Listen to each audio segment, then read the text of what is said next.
Titulares. ENCO sale de los directorios de las empresas públicas. Se abrirá investigación en contra del exministro del Interior. Pregunta sobre casinos quedó fuera de la consulta popular. Comisión aprobó informe del juicio político en contra del exministro Bernal. Perú coordina la extradición de presos en cárceles de Ecuador.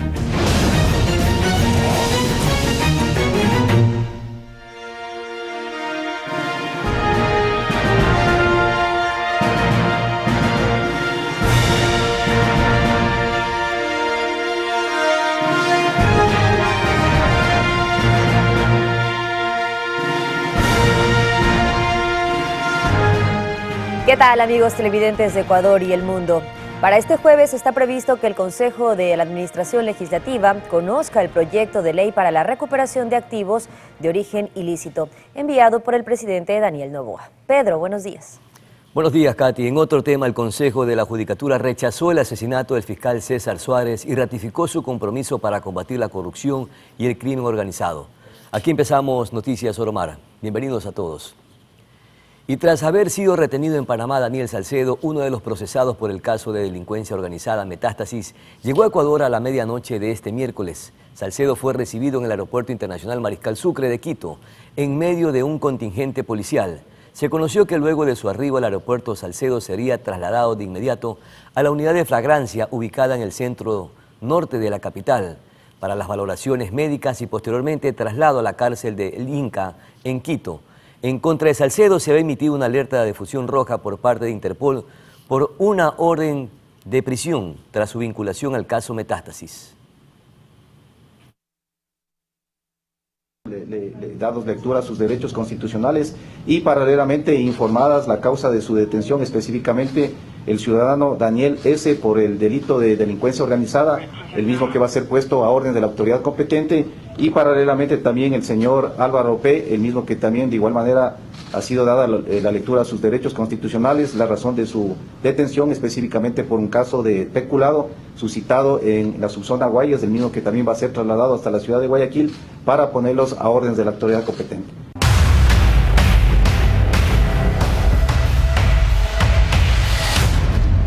Y en el proceso para la eliminación de la empresa coordinadora de empresas públicas, Daniel Noboa ordena con la firma del decreto ejecutivo 119 que EMCO no será más parte de los directorios de las empresas públicas del Ejecutivo. Luego de esta decisión, el siguiente paso es definir qué entidad o entidades asumirán las empresas públicas que están en liquidación. Además, esperar que el directorio de EMCO apruebe la liquidación de la empresa pública.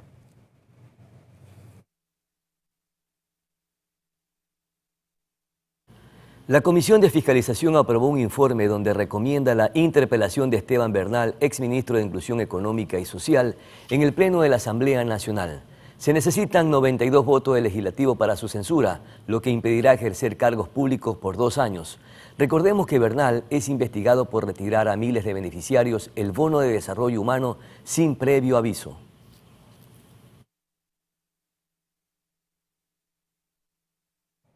Y la ministra de Gobierno, Mónica Palencia, explicó en la Asamblea Nacional la importancia de subir el IVA al 15%. Además, la jefa de bancada del oficialismo aseguró que el alza no afectará a los más pobres. Creo que no estamos entendiendo el momento histórico. En este momento la pregunta es otra. ¿Cuál es la magnitud de recursos que tiene un enemigo aglutinado que durante años se penetró en las estructuras del Estado y que es capaz de ponernos una bomba en cualquier momento, volarnos las cabezas y que es capaz de desestabilizarnos el país? La lógica es que si nosotros no nos unimos fuertemente, perdemos territorio, perdemos soberanía y seguimos discutiendo. Es la ministra de Gobierno, Mónica Palencia, quien estuvo este 17 de enero en la Comisión de Desarrollo Económico de la Asamblea para comparecer sobre el proyecto de ley para enfrentar el conflicto armado interno, que busca incrementar el impuesto al valor agregado IVA de 12 a 15% de manera indefinida. Me van a disculpar si vamos a aumentar el IVA por 3 meses, por 6 o por 1 año. Señores, somos el país que menos IVA paga. Yo no he salido en ningún video diciendo voten a favor del incremento del IVA 3 puntos. Es lo mínimo que podemos hacer. ponernos la camiseta de ecuatorianos, que yo tengo poco tiempo de serlo, pero tengo un compromiso moral por hacerlo. Y nada, ministra, no es tema de venir a muchachearnos, disculpen, merecemos respeto acá, le pido de favor, porque eso estamos tratando con la responsabilidad que nos caracteriza, dando alternativas. Entonces, venirnos a decir que nosotros no podemos presentar alternativas y se tiene que sí o sí poner el 3%, ese es el mensaje que usted quiere dejar plasmado y no está bien, ministra, no está bien. También hubo la intervención del ministro de Finanzas, quien explicó los riesgos si no se obtienen recursos inmediatos para financiar la guerra armada interna y pagos pendientes. Simplemente nos vamos a ir todos al desastre, un país donde entre una crisis financiera como la del 99, donde se ponga en riesgo la dolarización. No lo podemos permitir. Entonces, responsablemente tenemos que tomar medidas y salir de este círculo vicioso, perverso, que lo hemos heredado.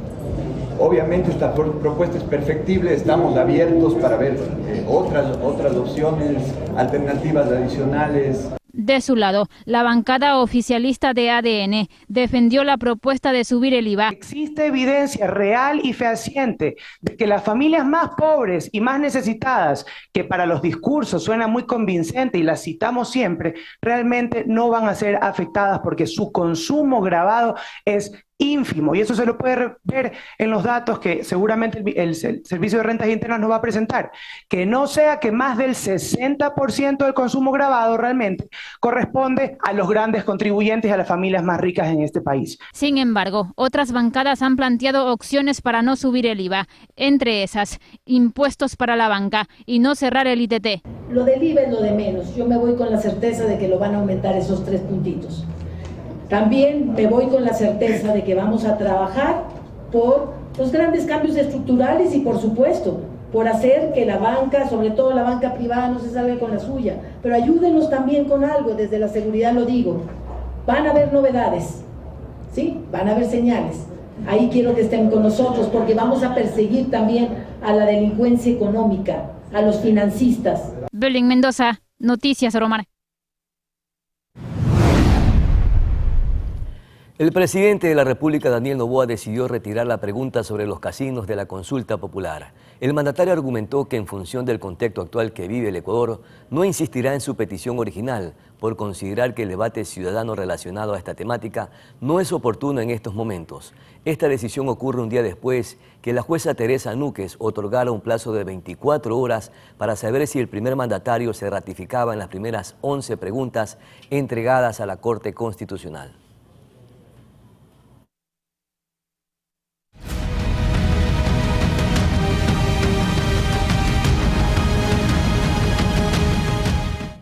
La tarde de este miércoles 17 de enero fue asesinado el fiscal manabita César Suárez mientras conducía su vehículo por la avenida del Bombero al norte de Guayaquil.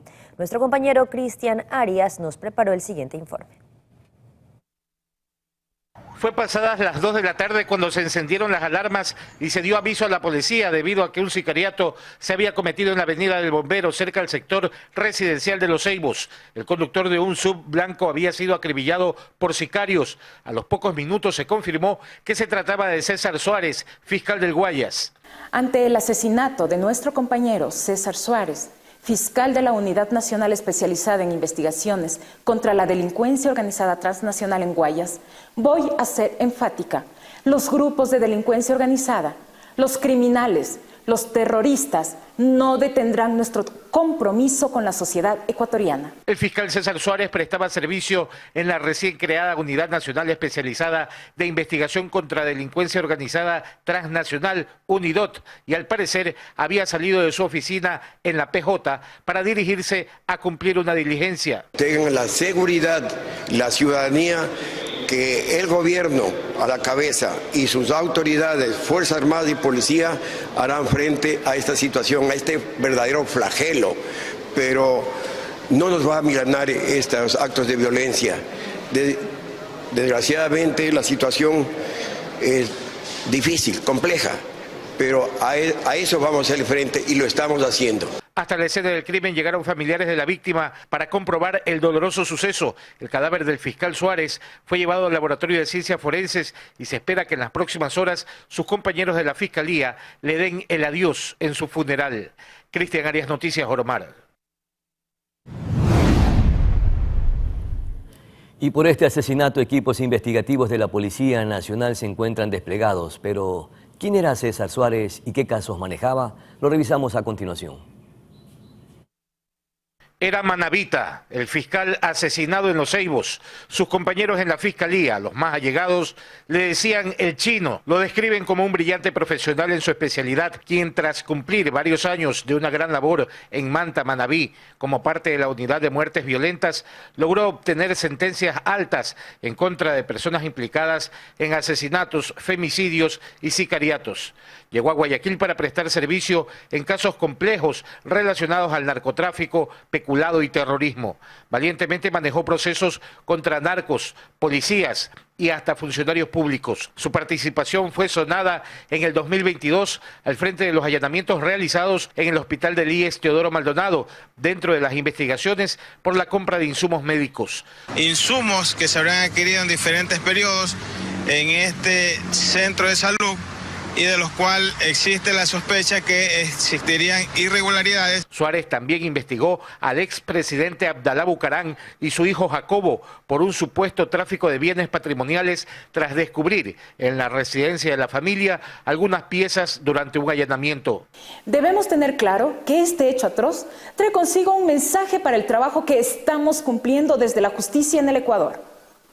Hacemos un llamado a las fuerzas del orden para garantizar la seguridad de quienes nos encontramos en el cumplimiento de nuestras funciones y al Consejo de la Judicatura para que autorice que las audiencias que conoce la unidad se desarrollen de manera telemática, de forma que podamos alcanzar los objetivos que nos hemos planteado. Otro caso mediático de César Suárez fue el que involucra a los hermanos Noé y Daniel Salcedo, este último detenido en Panamá en las últimas horas, dentro de la investigación del caso Metástasis. Otras investigaciones impulsadas por Suárez fue por la venta ilegal de medicamentos para el COVID, el proceso del ISPOL y el más reciente de todos era el concerniente al ataque armado en las instalaciones de TC Televisión. Quiero expresar mi más sincera nota de pesar a su familia y compañeros. César, descanse en paz.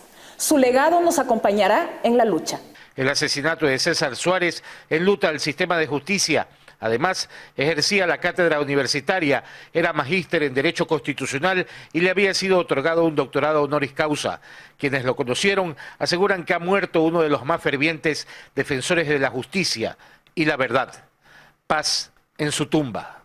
Cristian Arias, Noticias Oromar.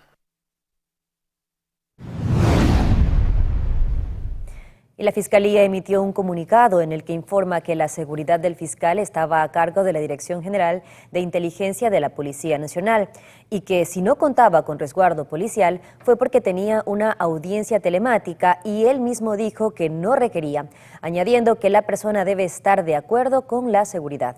Además, la Fiscalía informó en su comunicado que todos los fiscales que han solicitado resguardo policial cuentan con ello.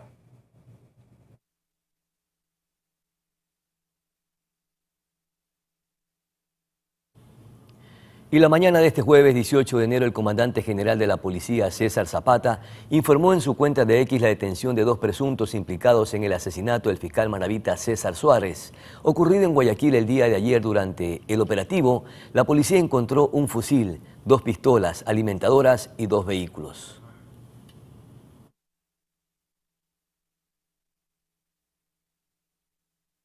Desde el gobierno también se refirieron al crimen del fiscal manabita. Escuchemos las declaraciones. A nombre del Gobierno Nacional queremos expresar nuestras condolencias a los familiares del fiscal César Suárez, la Fiscalía y la función judicial en general. Rechazamos toda forma de violencia como respuesta al conflicto que vivimos. Ratificamos el fuerte compromiso del Gobierno Nacional en apoyar a las instancias de la Administración de Justicia. Los ecuatorianos estamos juntos y unidos en una sola fuerza, un solo Ecuador. La Fiscalía General del Estado abrirá una investigación en contra de José Serrano, exministro del Interior, por presunta difusión de información reservada en relación con el asesinato del fiscal manabita César Suárez, ocurrido en Guayaquil. Esta medida se toma a raíz de las declaraciones públicas realizadas por Serrano en su cuenta de X, donde aseguró haber sido informado de que antes de que sicarios lo acribillaran, el funcionario hizo un requerimiento urgente vía email institucional para que se le haga llegar la información sobre expedientes fiscales o investigaciones que existieran contra la esposa de alias Fito.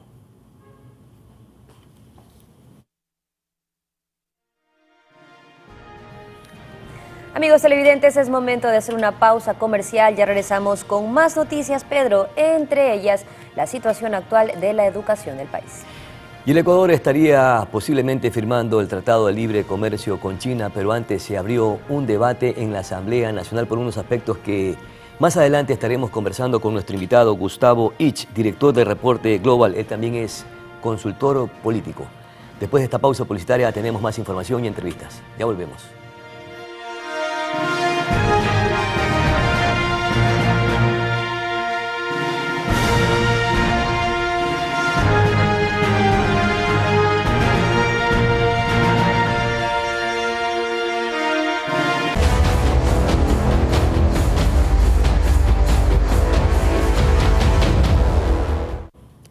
Gracias por seguir en nuestra sintonía. La ministra de Producción, Sonsoles García, se reunió este martes 16 de enero en Suiza con autoridades de Arabia Saudita con la finalidad de atraer inversores al Ecuador. El gobierno ecuatoriano anunció este martes 16 de enero que buscará atraer inversores saudíes para empresas públicas y privadas. Para ello, la ministra de Producción, Sonsoles García, aprovechó su participación en el foro de Davos para reunirse con autoridades del país árabe. García se reunió en la ciudad suiza con el ministro de Inversiones del Reino de Arabia Saudí, Khalid Al-Falih, con quien acordó impulsar y profundizar la relación entre las dos naciones, según información compartida por su despacho en un comunicado difundido en Quito. La ministra explicó que las autoridades y empresarios saudíes están viendo con muy buenos ojos la ley que contempla las zonas francas como punto de atracción para las inversiones foráneas. Además, añadió que en Ecuador hay dos vías de inversión que quieren explorar. La primera consiste en la inversión pública a través de su agencia de inversiones para proyectos de energía y minería. Y la segunda se trata de generar una reunión para poder traer una delegación de empresarios privados de Arabia Saudí a Ecuador para realizar una prospección de oportunidades de inversión en los sectores productivos y estratégicos. El país asiático ya está invirtiendo en otros países de la región, y uno de los motivos que reforzó el diálogo con la ministra es que ven con muy buenos ojos todo lo que el presidente Daniel Noboa está haciendo en términos de seguridad. El Ministerio de Educación informó que la no presencialidad se mantiene hasta el viernes 19 de enero del 2024. En tanto, desde la UNE alertan de las amenazas en contra de docentes e incluso de estudiantes. La Unión Nacional de Educadores, UNE, presentó una denuncia para que se investiguen las amenazas en el sistema educativo. A decir de Andrés Quispe, presidente de la UNE, el Ministerio de Educación y la policía estarían en conocimiento de la grave situación. Porque el Estado tiene conocimiento de 36 amenazas contra maestros y estudiantes de Esmeraldas, de Quito, de Guayaquil, de Durán, de Manta, de Portoviejo y que tienden a crecer. Un documento enviado a la ministra de Educación de ese momento, el 7 de agosto del 2023. Un informe de la Policía Nacional que señala que efectivamente los maestros están en riesgo y que tienen que ser cambiados de plantel. Y es que la preocupación aumenta porque las amenazas se trasladan a la educación virtual. Mensajes de delincuentes diciéndoles a los maestros que les va a llegar $2.000 a sus cuentas y que deben hacer clic en un enlace, y el propio Ministerio de Educación se ve obligado a decir que es falso. Es decir, la delincuencia tiene hasta los correos de los maestros y las maestras. ¿Quién es responsable de manejar los correos de los servidores públicos? Con esto esperan que las autoridades tomen acciones concretas para proteger a la comunidad educativa, pues aseguran que desean volver a las aulas, pero para ello necesitan contar con las garantías para la seguridad de todos los involucrados. Si es que no existen las garantías y el gobierno de manera obligatoria nos impulsa a regresar de manera presencial, será responsabilidad del gobierno de lo que pueda pasar con la vida de nuestros niños, niñas, jóvenes y también del magisterio como tal. Pero es que al parecer esas garantías no existen, pues el Ministerio de Educación informó a través de un comunicado que las clases en modalidad no presencial continuarán hasta el viernes 19 de enero de 2024 en todos los establecimientos fiscales, fiscomisionales, municipales y particulares del país. De igual manera, todo el personal que labora en las instituciones educativas seguirá en teletrabajo. En el comunicado, la cartera de Estado asegura que continuará monitoreando la situación del sistema educativo nacional. Tania Loor, Noticias Oromar. Y con respecto a este tema, en horas de la mañana, mucha atención, la Secretaría de Educación Superior, Ciencia, Tecnología e Innovación, CENESID, informó que desde este viernes 19 de enero se retoma la presencialidad en jornadas matutinas, vespertinas e intensivas para los institutos y conservatorios superiores públicos en todo el territorio nacional. En dicho comunicado también se dispuso que las clases de la jornada nocturna se mantenga de manera virtual.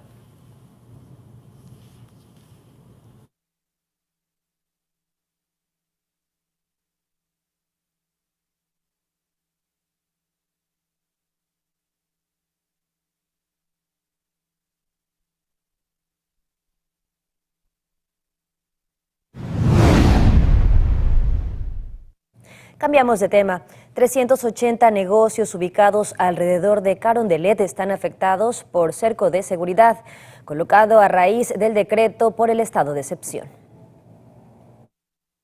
Más de una semana ha pasado desde que el presidente decretara conflicto armado interno en el país. Desde entonces, el Palacio de Carondelet cuenta con un fuerte contingente de seguridad conformado por policías y militares, además de una valla metálica que cerca la Casa de Gobierno para evitar atentados de cualquier índole. Este cerco metálico rodea al palacio y de cierta forma ha influido en el dinamismo comercial en esta zona. Los negocios más cercanos han reportado menor afluencia de personas y una disminución en sus ventas. Es el caso de Guadalupe Flores. Su negocio se encuentra justo en la Plaza Grande y lleva aquí ya 50 años. Y estos momentos, el cerco metálico se interpone entre su negocio y la Plaza Grande. Pese a ello, ha abierto y se muestra positiva ante la situación complicada que vive el país. Que es como otros días que había más venta, no. Ha bajado un poquito, pero dando gracias a Dios estamos muy bien. Otro caso es el negocio de ropa de Lenin Alemán, ubicado a una cuadra del Palacio. Si bien ha disminuido sus ventas,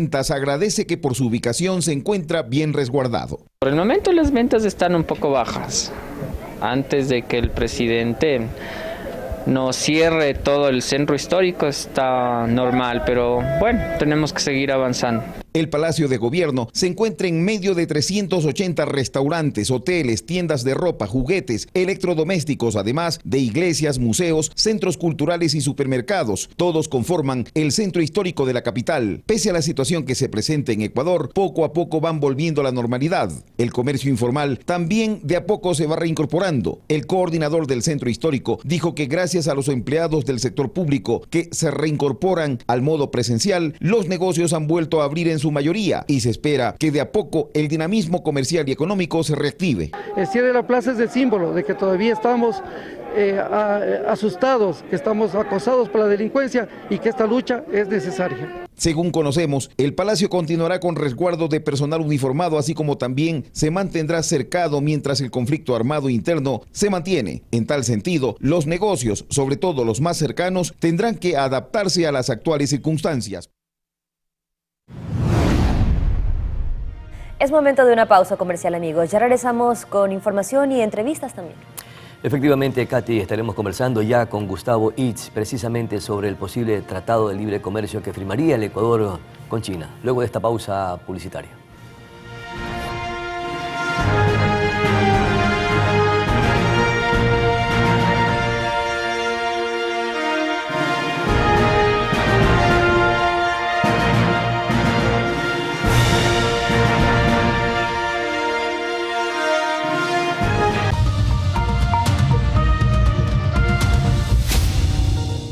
Ya nos acompaña nuestro invitado, Gustavo Itz. Él es director de Reporte Global y es máster en Ciencias Políticas. Muchas gracias por atender esta conversación, mi querido Gustavo. El Tratado de Libre Comercio que fue negociado precisamente en el gobierno anterior de Guillermo Lasso, se está definiendo, instrumentando para ser aprobado entre Ecuador y la China. De lograrse este acuerdo, ¿qué ventajas y desventajas lograríamos si se aprueba en estas condiciones? Bienvenido.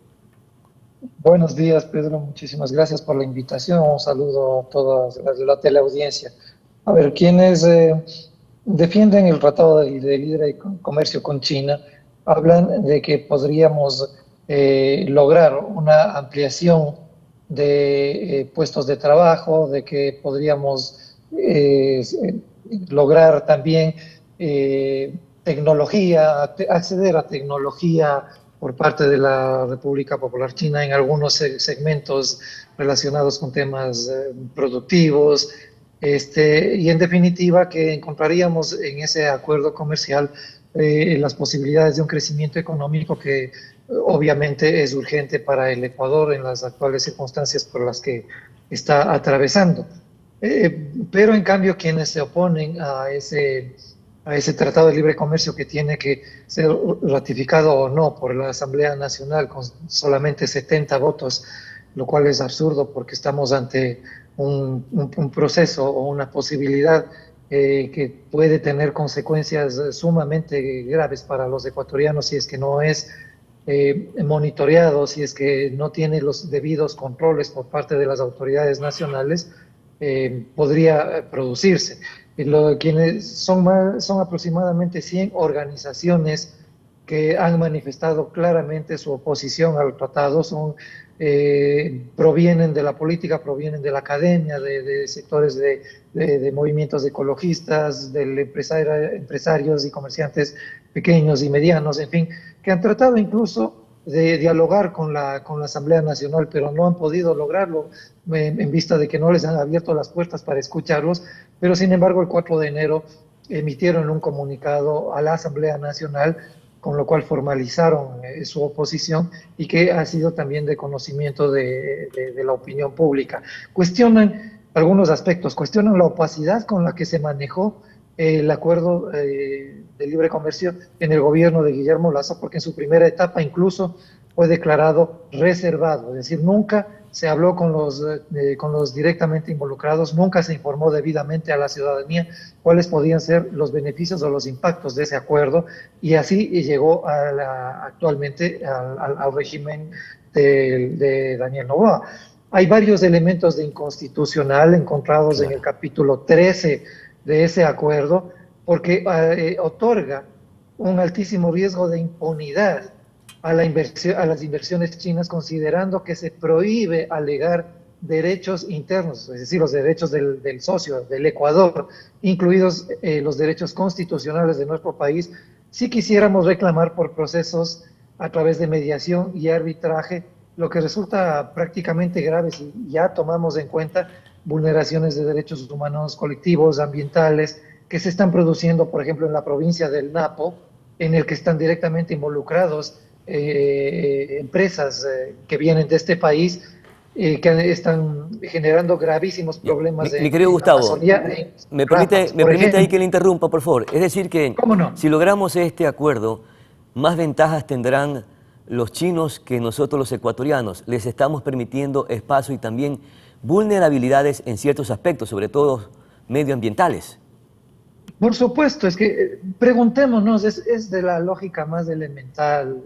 ¿Qué necesita una potencia tan grande como la China? De un país tan pequeño, en crisis, y bajo qué condiciones. Si uno examina, porque estos acuerdos no hay que satanizarlos sin conocer, con ningún país, si examinamos lo que ha ocurrido con los acuerdos internacionales con China, vamos a encontrarnos que incluso en Naciones Unidas existen informes donde aproximadamente 26, 28 países cuestionan que la China no cumple sus compromisos de cuidar el medio ambiente, de no intervenir en las políticas laborales de los países.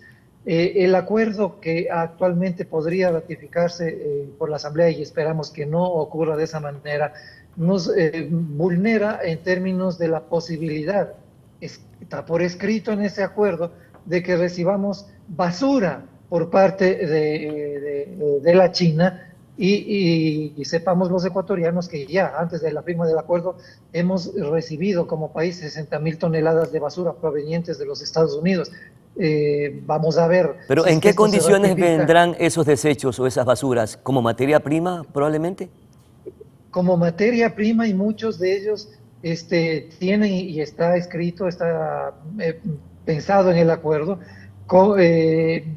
sin contar con sistemas de riguroso control que tienen que producir afectaciones evidentemente en el ecosistema ecuatoriano. Incluso se habla de desechos tóxicos relacionados con energía nuclear. Es decir, está escrito eso en los acuerdos, en el acuerdo que se pretende ratificar ahora.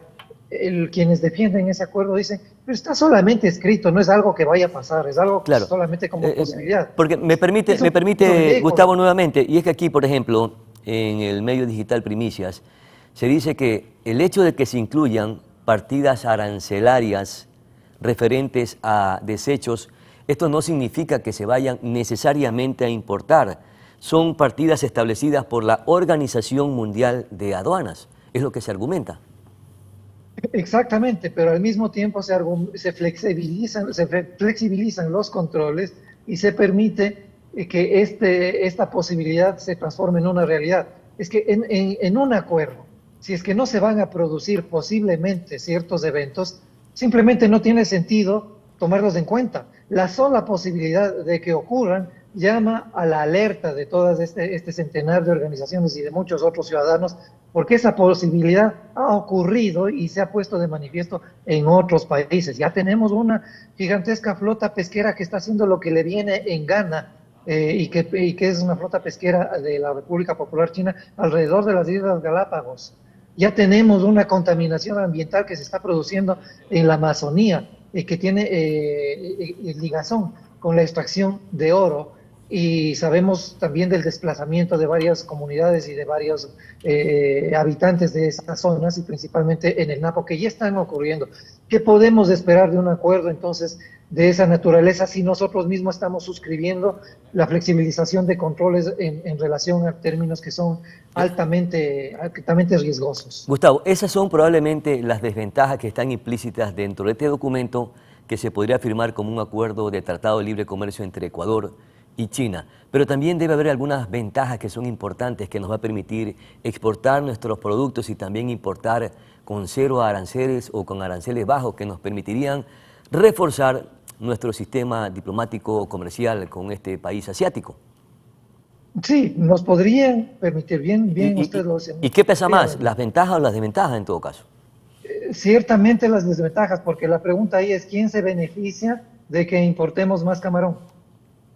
¿Quién se beneficia de que probablemente podríamos generar emprendimientos, no sabemos cuáles serían, que puedan ser exportados a la China con cero aranceles por parte de ese país?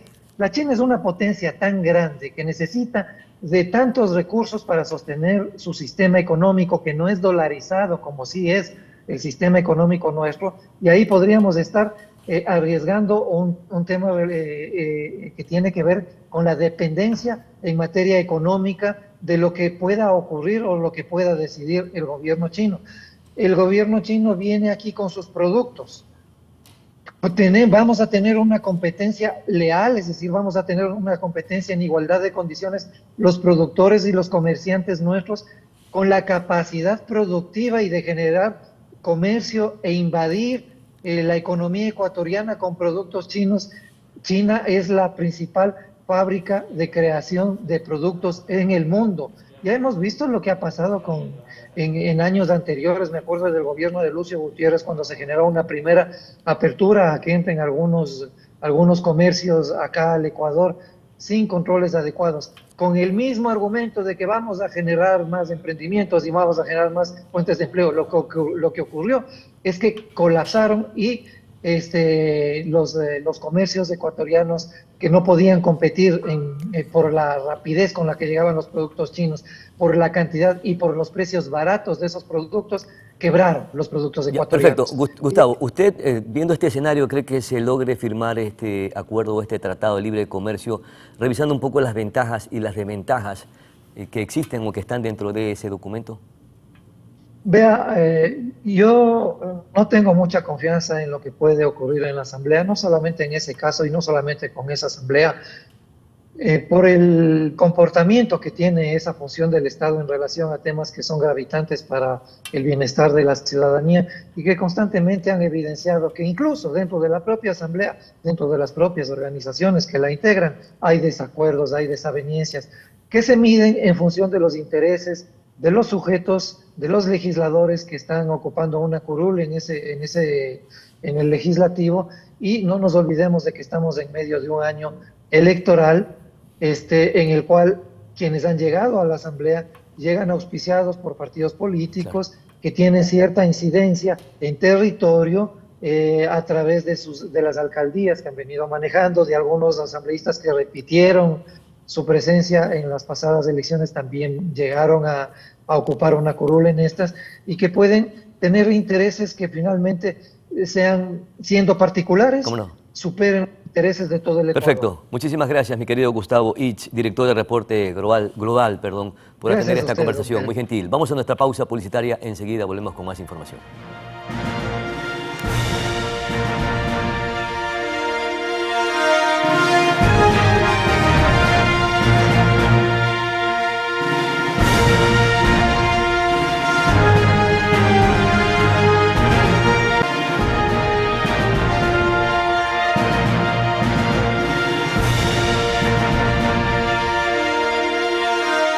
Amigos televidentes, estamos de regreso e inmediatamente hacemos contacto con nuestro compañero Cristian Arias, quien se encuentra en el Centro Penitenciario del Litoral. Cristian, estamos contigo en vivo. Bienvenido.